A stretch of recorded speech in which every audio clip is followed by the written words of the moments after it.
നമസ്കാരം പ്രിയപ്പെട്ടവരെ, നമ്മുടെ നാടിൻ്റെ ഒരു അവസ്ഥ ഒന്ന് ആലോചിച്ച് നോക്കിയേ. കാളകൂട വിഷം വമിക്കുന്ന ഒരു ക്ഷുദ്രജീവി, എഴുന്നേറ്റ് നിൽക്കാൻ പോലും ശേഷിയില്ലാത്ത ഈ ക്ഷുദ്രവാണം വന്നിരുന്നുകൊണ്ട് പച്ചവർഗീയതയും അധിക്ഷേപവും വർഗീയ കലാപത്തിനുള്ള ആഹ്വാനവും നടത്തിയിട്ട് ഇവനെതിരെ ഒരു നടപടിയെടുക്കാൻ നമ്മുടെ നിയമ സംവിധാനങ്ങൾ തയ്യാറായില്ല. പക്ഷേ പല സ്ഥലങ്ങളിൽ നിന്നും പല ആളുകളും ഇതിനെതിരെ ശക്തമായി രംഗത്ത് വന്നതിന് ശേഷമാണ് നമ്മുടെ ആഭ്യന്തര വകുപ്പ് ഇയാൾക്കെതിരെ കേസെടുക്കാൻ വേണ്ടി പറഞ്ഞത്. കേസൊക്കെ ചാർജ് ചെയ്തിട്ടുണ്ട്, പക്ഷേ ഇതൊരു അറസ്റ്റ് ചെയ്യാൻ പോലും തയ്യാറായിട്ടില്ല. കാരണം ഇദ്ദേഹത്തിൻ്റെ വീഡിയോകൾ പരിശോധിച്ചുകൊണ്ടിരിക്കുകയാണെന്നാണ് പറഞ്ഞത്. എന്തോ പരിശോധിക്കാനാ?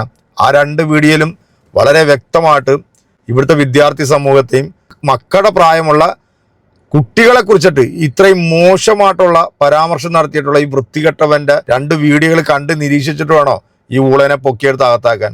പ്രായമൊന്നും ഇതിനെ നോക്കരുത്. ഇപ്പോൾ നമ്മുടെ രാഹുൽ ഈശ്വർ, സാംസ്കാരിക മേഖലയിലുള്ളവരാണ്, വിദ്യാർത്ഥി സംഘടനകളാണ്, ഒന്നടങ്കം ഇവനെതിരെ രംഗത്ത് വരുന്ന കാഴ്ചയാണ് നമ്മൾ കണ്ടത്. ഇതുപോലെ അപരമത വിദ്വേഷവും പച്ചവർഗീയതയും പറയുന്ന ഈ ശുദ്രവാണത്തിന് ഇവനൊക്കെ കൊണ്ട് വല്ല ഊളംപാറയിൽ കൊണ്ട് അടച്ചിടണം. അതാണ് ചെയ്യേണ്ടത്, പുറത്തോട്ട് വിടരുത്. കാരണം ഇവനൊക്കെ എന്ത് വിദ്യാഭ്യാസം ഉണ്ടെന്ന് പറഞ്ഞിട്ട് വല്ല കാര്യമുണ്ടോ? ഒരു കോപ്പുമില്ല. ഈ ചാണകം തലയിൽ കയറി കഴിഞ്ഞാണ്ടല്ലോ പിന്നെ തീർന്നു എന്നുള്ളതാണ്.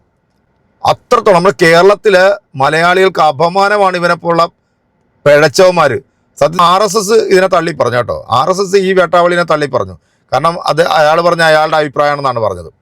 ഈ ജന്തർ മന്ദർ സമരത്തിൽ ABVPയുടെ തലയ്ക്കകത്ത് ബോധമുള്ള കുട്ടികളെല്ലാം ആ ഒരു സമരത്തെ അനുകൂലിച്ചുകൊണ്ട് വന്നു. പക്ഷേ ഇന്ന് നമ്മുടെ മുഖ്യധാര മാധ്യമമായിട്ടുള്ള എന്ന് പറയുന്ന ഈ ചാണക ചാനലുണ്ടല്ലോ, ഇവന്മാർ നേരം വെളുത്ത് കുറേ വേട്ടാവളിയന്മാർ വന്നിരുന്നുകൊണ്ട് അങ്ങ് കരഞ്ഞങ്ങ് മോങ്ങുക. കാരണം ഇവിടെ സമരം ചെയ്യാൻ വന്ന കുട്ടികൾക്ക് തീവ്രവാദ ഫണ്ട് എത്തിയിട്ടുണ്ട്. ഇവർക്ക് ഫുഡ് എത്തിച്ചു കൊടുത്തിട്ടുള്ള ആ ജുനൈദ് എന്ന് പറഞ്ഞ ആൾ, അവൻ തീവ്രവാദ ഫണ്ട് സ്വീകരിച്ചതാണ്, അല്ലാതെ എനിക്ക് എവിടുന്നാണ് ഈ പൈസ എന്നൊക്കെ പറഞ്ഞുകൊണ്ടാണ് ചർച്ചകൾ നടക്കുന്നത്. ഈ സമരം പൊളിക്കാൻ വേണ്ടി ഈ സമരത്തിലേക്ക് ആസൂത്രിതമായിട്ട് സംഘപരിവാർ ചാണക ഓടികളെ ഇറക്കി വിട്ടെന്നുള്ളതിൻ്റെ എത്രയോ തെളിവുകളാണ് നമ്മൾ ദൃശ്യമാധ്യമങ്ങളിൽ കണ്ടുകൊണ്ടിരിക്കുന്നത്. നെയിം പ്ലേറ്റ് ഇല്ലാത്ത പോലീസ്, ചെരിപ്പിട്ടുകൊണ്ട് കിടക്കുന്ന പോലീസ്, അതായത് ആ സമരത്തിൽ പങ്കെടുത്തിട്ടുള്ള സ്ത്രീ എന്ന് പറയുന്നാൽ നമ്മുടെയൊക്കെ സഹോദരിയുടെ പ്രായമുള്ള കുട്ടികളെയൊക്കെ പോലീസ് കാണിച്ച തെമ്മാടിത്തരങ്ങൾ കണ്ടാണല്ലോ. കാരണക്കുറ്റിക്ക് അടിക്കുക, അതിൻ്റെ പ്രൈവറ്റ് പാർട്ടിൽ കയറി പിടിക്കുക, ഇത്തരത്തിലുള്ള തെമ്മാടിത്തരങ്ങളെല്ലാം അഴിച്ചു വിട്ടിട്ടും അവിടുത്തെ വിദ്യാർത്ഥികൾ ആ സമരമായിട്ട് മുന്നോട്ട് പോയി. അവരെന്താവശ്യമാണോ മുന്നോട്ട് വെച്ചത് അതവർ സാധിച്ചെടുത്തു. ഇപ്പം ഇതിൻ്റെ പേരിൽ ഈ സമരത്തെ അനുകൂലിച്ചവരും അല്ലെങ്കിൽ ഇവിടെ സമരത്തിന് വന്നവരെയൊക്കെ വേട്ടയാടിക്കൊണ്ടിരിക്കുകയാണ് പോലീസുകാർ. ജുനൈദിൻ്റെ കുടുംബത്തെ മൊത്തം വേട്ടയാടാൻ നമ്മൾ കണ്ടു. ജുനൈദിന് ഇത്ര ഫണ്ട് എവിടെ നിന്നാണ് കിട്ടിയെന്നുള്ളത് അത് അന്വേഷിക്കട്ടെ, അതിനകത്തൊന്നും കുഴപ്പമില്ല. അത് തെറ്റായ മാർഗത്തിലാണ് ആ ഫണ്ട് വന്നിരിക്കുന്നതെങ്കിൽ നിയമപരമായ രീതിയിൽ ജുനൈദിന് ശിക്ഷിക്കാം. പക്ഷേ അയാളൊരു പ്രത്യേക മതവിഭാഗത്തിൽപ്പെട്ട ഒരാളായതുകൊണ്ട് ടാർഗറ്റ് ചെയ്തിട്ടാണ് ആ പാവം കുടുംബത്തെ ഇങ്ങനെ ദ്രോഹിക്കുന്നതെങ്കിൽ ശക്തമായി ഇതിനെ പ്രതിഷേധിക്കണം. കാരണം ഇവിടെ അഭിപ്രായ സ്വാതന്ത്ര്യം പറയാൻ എല്ലാവർക്കും അവകാശമുണ്ട്. എന്തായാലും നമുക്ക് രണ്ട് വീഡിയോ വന്നിട്ടുണ്ട്, ആ വീഡിയോ ഒന്ന് കണ്ടു നോക്കാം. ഈ വൃത്തികെട്ടവൻ്റെ പേര് നാവുകൊണ്ട് പറഞ്ഞാൽ നമ്മുടെ നാവ് പോലും പുഴുത്തുപോകും. അത്രയും ക്ഷുദ്ര ജീവി, ഒരു വിഷജീവി. നമുക്ക് നല്ലൊരു ട്രോൾ വീഡിയോ വന്നിട്ടുണ്ട്, കണ്ടു നോക്കാം. AK-47 പെല്ലറ്റ് ഗൺ സ്വകാര്യ ഭാഗത്ത് വരെ തിരികെ കയറ്റിയ ലാത്തി, തീവ്രവാദി രാജ്യദ്രോഹി പട്ടം, അങ്ങനെ ഭയപ്പെടുത്താൻ സർവ്വസന്നാഹങ്ങളുമായി ഇറങ്ങിയിട്ടും അതിദയനീയമായി തോറ്റമ്പിയവരാണ്. ആ സമരത്തിന്റെ മുഖമുദ്ര തന്നെ നിർഭയത്വമായിരുന്നു. പേടിയില്ലാത്തൊരു തലമുറ ഒരു ഭരണകൂടത്തെ മുട്ടുകുത്തിച്ചതിന്റെ ജാള്യത മറയ്ക്കാനാകണം സുപ്രീം കോടതി നിർദ്ദേശം വരെ മറികടന്ന് യൂണിഫോം പോലും ഇല്ലാതെ AKG ഭവനിലേക്ക് ഇടിച്ചുകയറിയത്. അവർ പേടിക്കുന്നത് ആരെയാണ്? ഒരു 30-കാരിയെ. കഴിഞ്ഞ കാലങ്ങളിൽ ഈ രാജ്യം കണ്ട സമരങ്ങളിലെല്ലാം മുൻപന്തിയിലുണ്ടായിരുന്നവൾ. പണ്ടെങ്ങോ എടുത്തൊരു കേസിന്റെ പേരിലാണ് വേട്ടയാടൽ. നിവർന്നു നിന്നൊരാൾ ഒരു ചോദ്യം ചോദിച്ചാൽ മിണ്ടാതെ മടങ്ങേണ്ടി വരുന്ന പോലീസ് സംവിധാനം. എന്തൊരു നാണക്കേടാണ് ആ കാഴ്ച. കേന്ദ്ര സർക്കാരിനെതിരെ തൊണ്ടപൊട്ടി മുദ്രാവാക്യം വിളിച്ചവരിൽ BJP മന്ത്രിയുടെ മകളുമുണ്ടായിരുന്നു. താമരയ്ക്ക് വോട്ട് ചെയ്ത വിരലുകൾ സമരത്തിലുടനീളം ഉയർത്തിക്കാട്ടിയ കുട്ടികളുണ്ടായിരുന്നു. എത്ര പേരെ നിശബ്ദമാക്കും, എത്ര പേരെ തുറങ്കിലടയ്ക്കും? 35 ദിവസം സർവ്വ പിന്തുണയും നൽകിയിട്ടും അവസാനം രാജിവെക്കേണ്ടി വന്നെങ്കിൽ ഈ നാട്ടിലെ യുവാക്കളുടെ രോഷം അത്രമേൽ വലുതായിരുന്നുവെന്ന് ഇനിയും തിരിച്ചറിയാനാകാത്തത് എന്തുകൊണ്ടാണ്? പരിവാർ സഹയാത്രികനായ TG മോഹൻദാസിന്റെ വിദ്വേഷ വീഡിയോയ്ക്ക് എതിരെ പ്രതിഷേധം ശക്തം. ആവശ്യപ്പെടും, പിന്നെ വെടിവെക്കും. ഡൽഹിയിൽ സമരം ചെയ്ത യുവാക്കളെ വെടിവെച്ച് കൊന്ന് ശവം പെറുക്കി ആശുപത്രിയിലിടുമെന്നാണ് TG മോഹൻദാസ് പറഞ്ഞത്. സാമാന്യ ബോധം എന്നൊരു കാര്യമുണ്ടോ തനിക്ക്? ഇടത് ചിന്തകരും എഴുത്തുകാരും ഈ വിദ്വേഷ പരാമർശങ്ങൾക്ക് എതിരെ രംഗത്തെത്തി. സമരക്കാർക്ക് നേരെ വെടിവെക്കാൻ ഉത്തരവിടുമായിരുന്നു. അങ്ങനെ നിരവധി ആളുകൾ വെടിയേറ്റ് വീഴും, കുറെ പേർ അംഗഭംഗം വരും, അവരെ പെറുക്കിയെടുത്ത് ആശുപത്രിയിൽ കൊണ്ടുപോകും. തെറ്റിയത് എപ്പോഴത്തെ പോലെ ഞാനൊരു തമാശ ഉദ്ദേശിച്ചുള്ളൂ. ഒരു 4 മണിക്കൂർ കൊണ്ട് തീർക്കാവുന്ന പ്രശ്നമായിരുന്നു ഇത്. പ്രധാനമന്ത്രി നേരത്തെ ഗുജറാത്ത് മുഖ്യമന്ത്രിയായിരുന്ന സമയത്ത് ഗോദ്ര കലാപം ഉൾപ്പെടെയുള്ള വിഷയം വളരെ വേഗത്തിൽ അടിച്ചമർത്തിയിട്ടുള്ള ഒരാളാണ്.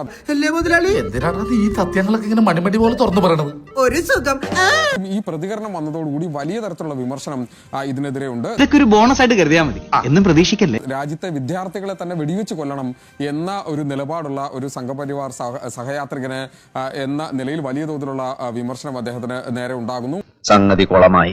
എന്ത് കുളത്തിൽ വീണു. ഇത്തരത്തിലുള്ള ഒരു വിദ്വേഷ പരാമർശം നടത്തിയ ഈ വിഷം വമിക്കുന്ന ഈ വാക്കുകൾക്കെതിരെ പരാതി ഉയരണം. പരാതി ഉയർന്ന് നടപടിയെടുക്കുമെന്ന് പ്രത്യാശിക്കാം.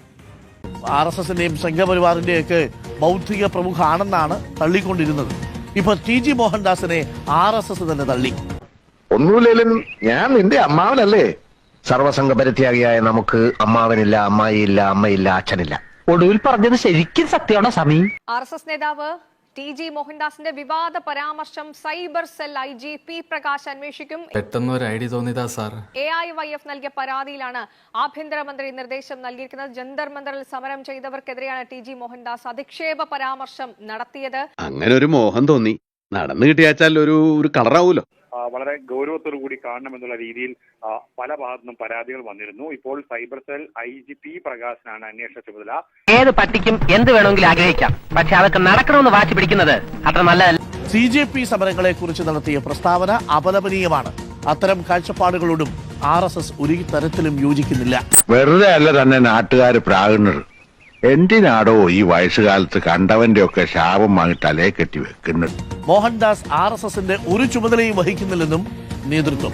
ഞങ്ങൾ ഈ അങ്കമാലി കിടന്ന് ഇത്രയും പ്രശ്നങ്ങൾ ഉണ്ടാക്കിയിട്ട് ഇതുവരെ പോലീസ് കേസ് RSSന്റെ സൈദ്ധാന്തിക മേധാവി എന്ന മട്ടിലാണ് അവതരിപ്പിച്ചുകൊണ്ടിരുന്നത്. ഇപ്പൊ RSS പറയുന്നു ഈ കക്ഷിയുമായി നമുക്കൊരു ബന്ധമില്ല എന്നാണ് RSS പറയുന്നത്.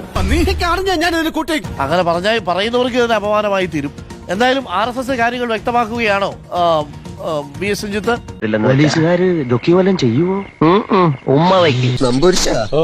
നമ്മളെ മയ്യത്തെടുക്കാൻ നേരായോ നിങ്ങൾ കബഡി വരുത്തി വെച്ചൊന്ന് നോക്കി. അദ്ദേഹത്തിനെതിരെ കേസെടുത്തു എന്നുള്ളതാണ് മനസ്സിലാക്കാൻ കഴിഞ്ഞത്. കലാപാഹ്വാനവും അതുപോലെ തന്നെ അധിക്ഷേപവും എല്ലാം ചേർത്തുകൊണ്ടാണ്. അപ്പൊ അദ്ദേഹത്തിനെതിരെ വളരെ കർശനമായിട്ടുള്ള നിയമ നടപടി ഉണ്ടാകണം എന്നുള്ളതുകൊണ്ടാണ് ഈ വിഷയത്തിൽ AIDFന്റെ സംസ്ഥാന സെക്രട്ടറി എന്ന നിലയിൽ പരാതി നൽകിയിരിക്കുന്നത്. അപ്പൊ അദ്ദേഹത്തിനെ അറസ്റ്റ് ചെയ്യണം എന്നുള്ളതാണ് ഞങ്ങളുടെ ഏറ്റവും പ്രധാനപ്പെട്ട ആവശ്യം. കാരണം കേരളത്തിൽ ഒരിക്കലും ഇത്തരം ഒരു പ്രയോഗം അല്ലെങ്കിൽ ഇത്തരം വളരെ ഹീനമായിട്ടുള്ള ഒരു പ്രയോഗം ഒരിക്കലും ഒരാളുടെ ഭാഗത്തു നിന്ന് ഉണ്ടാകാൻ പാടില്ലാത്തതാണ്. സമരത്തിൽ പങ്കെടുത്ത് സമര രീതികളോടോ അല്ലെങ്കിൽ സമരവുമായി ബന്ധപ്പെട്ടുകൊണ്ട് ആശയങ്ങളോടോ അദ്ദേഹത്തിന് വിയോജിക്കാനും പ്രതിഷേധിക്കാനുള്ള അവകാശമില്ല. പക്ഷേ സമരത്തിൽ പങ്കെടുത്ത പെൺകുട്ടികളെ ബലാത്സംഗം ചെയ്യണമെന്നുള്ളതും അതുപോലെ തന്നെ അവരെ വെടിവെച്ചു കൊല്ലണം എന്നുള്ളതെല്ലാം ഒരു കലാപാഹ്വാനവും ഒരിക്കലും ഉണ്ടാകാൻ പാടില്ലാത്ത ഭാഷാ പ്രയോഗമാണ് അദ്ദേഹത്തിന്റെ ഭാഗത്തുണ്ടായത്. അപ്പൊ അദ്ദേഹം ആദ്യമായിട്ടല്ല ഇങ്ങനെ ഉള്ള കാര്യങ്ങളിൽ ഏർപ്പെടുന്നത്. നിരവധിയായ തവണ ഇത് ആദ്യമായിട്ടല്ല. എന്താണെങ്കിലും ദേശീയസ്നേഹികളൊക്കെ ഉണർന്നു എന്ന് വേണം പറയാൻ കേട്ടോ. കാരണം RSS ഈ വേട്ടാവളിയനെ തള്ളി പറഞ്ഞിട്ടുണ്ട്. കാരണം ഇത് ഞങ്ങളുടെ അഭിപ്രായമല്ല, പുള്ളി RSSകാരനും അല്ല എന്നാണ് പറഞ്ഞത്. സ്വാഗതാർഹം കേട്ടോ. കാരണം ആദ്യമായിട്ട് നല്ലൊരു വാക്കെങ്കിലും കേൾക്കാൻ പറ്റി. ഈ വൃത്തികെട്ട ശുദ്രവാണം ഇനി പുറത്ത് ഇറങ്ങരുത്. കാരണം കുറേ നാളായിട്ട് ഇങ്ങനെ ഇരുന്നുകൊണ്ട് പച്ച വർഗീയത മാത്രമേ പറഞ്ഞുള്ളൂ. ചോരയും നീരും ഒക്കെ വറ്റി കുഴിയിലേക്ക് കാലും നീട്ടിയിരിക്കുന്ന ഇപ്പം തീരാറായി. ശരിക്കും പറഞ്ഞാൽ പോലീസുകാർക്ക് തന്നെ ഒരു പക്ഷേ ചിലപ്പോൾ ഇത് തലവേന, കാരണം അറസ്റ്റ് ചെയ്ത് കൊണ്ടുപോകുന്ന വഴിക്ക് വല്ല സംഭവിച്ചെങ്കിൽ അവർ ഉത്തരം പറയേണ്ടി വരും കേട്ടോ. അത് മറ്റൊരു വശം. പക്ഷേ ഈ ജന്തർ മന്ദറിൽ സമരം ചെയ്തിട്ടുള്ള പെൺകുട്ടികളെ കുറിച്ച് അല്ലെങ്കിൽ ആ വിദ്യാർത്ഥികളെ കുറിച്ച് പറഞ്ഞിട്ടുള്ള ഈ കാര്യമുണ്ടല്ലോ, ഇത് കേരളത്തിലെ മലയാളികൾ പൊതുസമൂഹം ഒരിക്കലും അംഗീകരിക്കരുത്. കാരണം അത്രയും വൃത്തികെട്ട രീതിയിലാണ് ഈ നായി ഇങ്ങനെ ഇരുന്നുകൊണ്ട് കൊണയടിച്ചത്. എന്തായാലും വളരെ സ്വാഗതാർഹം. അങ്ങനെ ഒരു തീരുമാനത്തിൽ എത്തിയല്ലോ, അത് തന്നെ വലിയൊരു സന്തോഷം. പക്ഷേ ഇവൻ അറസ്റ്റ് ചെയ്ത് കൊണ്ടുപോകുന്നതും കൂടെ ഇവിടുത്തെ ജനങ്ങൾക്ക് കാണണം കേട്ടോ. ഇവിടെ ചില സംഘപരിവാറിൻ്റെ ആൾക്കാരുണ്ടല്ലോ, അവർ ഈ സമരത്തെ അനുകൂലിച്ച ആൾക്കാർ തീവ്രവാദികളാണ് അല്ലെങ്കിൽ അവരാണ് ഇവിടുത്തെ ഏറ്റവും വലിയ പ്രശ്നക്കാരെന്ന് പറഞ്ഞുകൊണ്ട് പല വഴിക്കും ഓടി നടന്ന് ഇവർ കേസ് കൊടുക്കുന്നുണ്ട്. ഇവരെയൊക്കെ കുറിച്ച് ഓർക്കുമ്പോൾ ഉണ്ടല്ലോ, ഈ പറഞ്ഞ വൃത്തികെട്ടവനില്ല, അവൻ്റെ അതേ മനോവികാരം കൊണ്ട് നടക്കുന്ന വാണങ്ങളാണ്. അതുകൊണ്ട് എൻ്റെ പ്രിയപ്പെട്ട പ്രേക്ഷകരെ ശക്തമായി ഇതിനെതിരെ എല്ലാവരുടെ അകത്തും ഇതിനകത്ത് ജാതി രാഷ്ട്രീയം അതുപോലെ ഒന്നും നോക്കരുത്. ഒന്നും നോക്കാതെ സമൂഹത്തിന് അല്ലെങ്കിൽ ഈ നമ്മുടെ നാടിനെ നശിപ്പിക്കാൻ വേണ്ടി ഒരുങ്ങുന്ന ഇതുപോലുള്ള സെപ്റ്റി ടാങ്കുകളെ പൊളിച്ച് അടിക്ക് പണ്ടാരം അടക്കണം. അതാണ് ചെയ്യേണ്ടത്. അപ്പോൾ നിങ്ങളുടെ കമൻറ്റുകൾ അറിയിക്കാം. നമുക്ക് അടുത്തൊരു വീഡിയോയിൽ വീണ്ടും കാണാം. അതിലേക്ക് എല്ലാവർക്കും